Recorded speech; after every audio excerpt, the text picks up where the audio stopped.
In this next video, we're going to go over some pick blocking techniques over a major scale.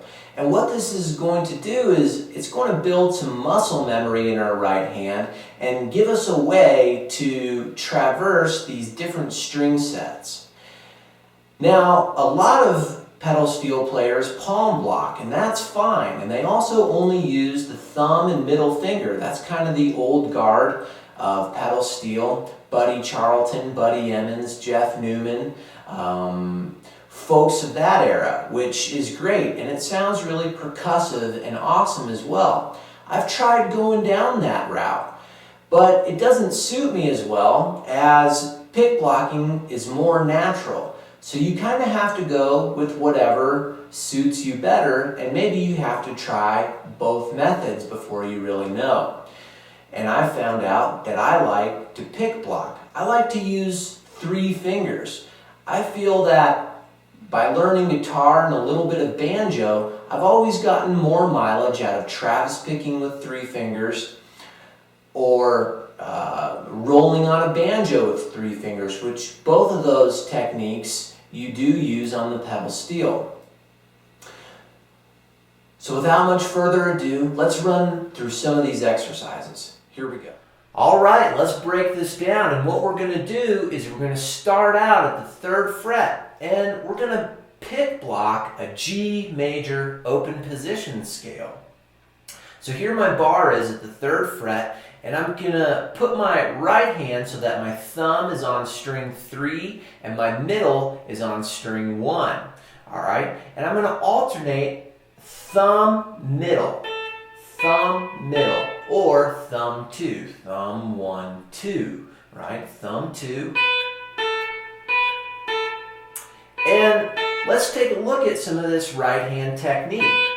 What I'm doing is I'm keeping my palm pretty flat, or my hand right here flat. I'm not curling up into a C shape and resting part of this palm near the changer or the pickup. Rather, I'm keeping this palm flat, kind of like a stingray or something, searching for food on the bottom of the ocean floor. Same kind of idea. I want to keep this flat for maximum pick blocking and aerodynamics.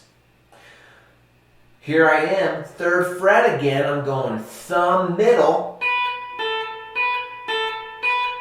on strings 3 and 1. Now I'm going to move this entire 3-finger configuration as I move my thumb to string 4 and I play my middle finger on string 2. Right? So I'm just walking down this major scale, and I want to try and pick block everything. So notice my thumb picks the string and it goes right back to that string so it can block it from ringing out. My middle does the same thing. So you want to try that real slow until it becomes second nature. Pick, block, pick, block, pick, block, pick, block, pick, block. Okay, now I'm going to move down to strings 4 and 2.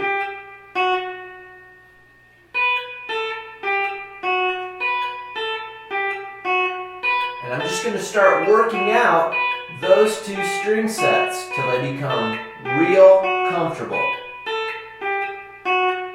I can go slower and start to pick up speed. I just want to make sure I'm blocking all the time.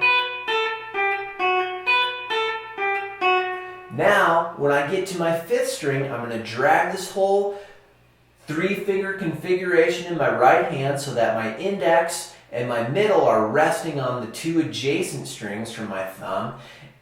And I'm going to pick this 5th string with my A pedal down with my thumb and let out my A pedal. So far I have.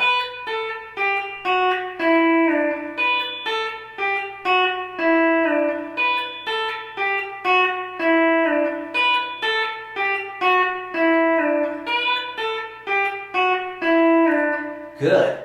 Now I'm going to keep going down the scale, and I have to move a couple different string sets to where my middle finger is on the 6th string, and I'm going to have my B pedal down on my left foot, I'm going to let out that B pedal, and I'm going to pick with my middle finger in my right hand. Then one thumb, right, as I make my way from string 6 to 8.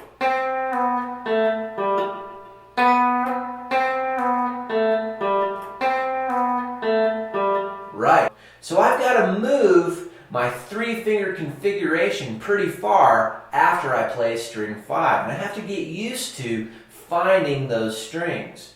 Alright, so if we walk down that entire major scale, pick blocking, we have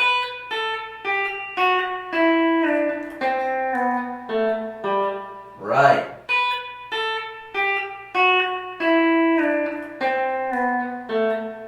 Now I can speed it up.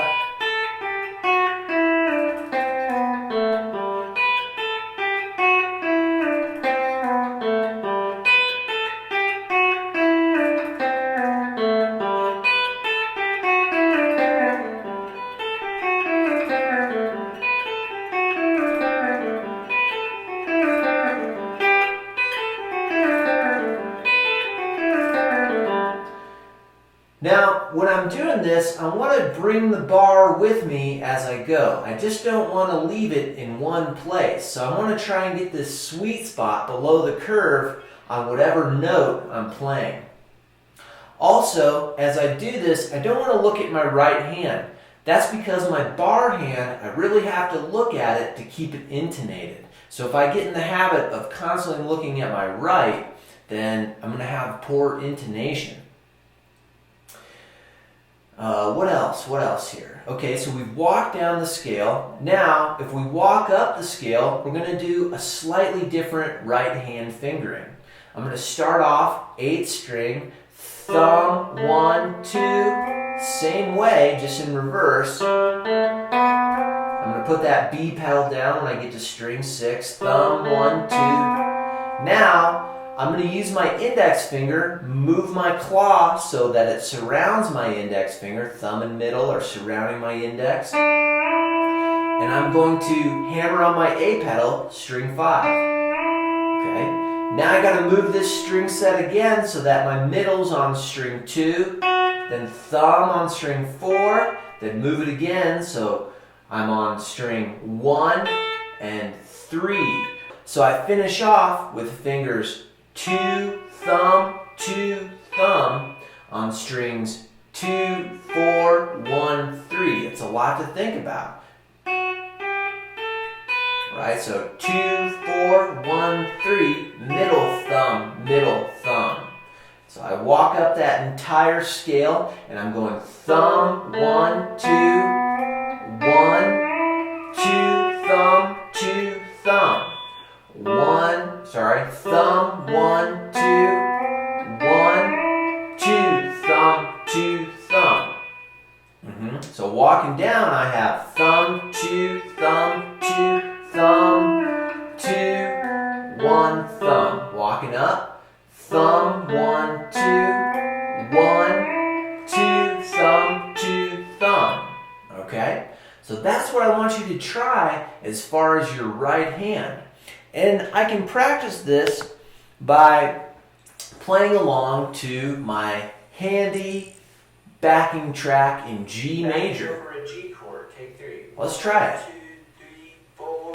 3, 4. So I can take it slow, just quarter notes up the scale, and go down the scale same way.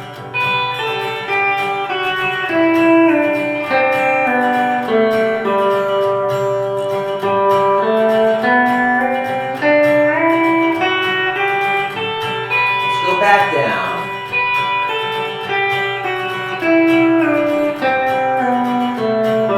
I can start to increase to 8 notes up the scale. Down. Let's keep going. Back down.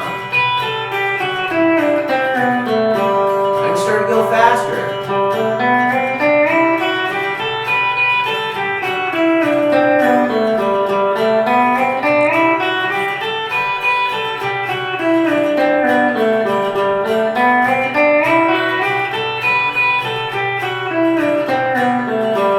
16th notes.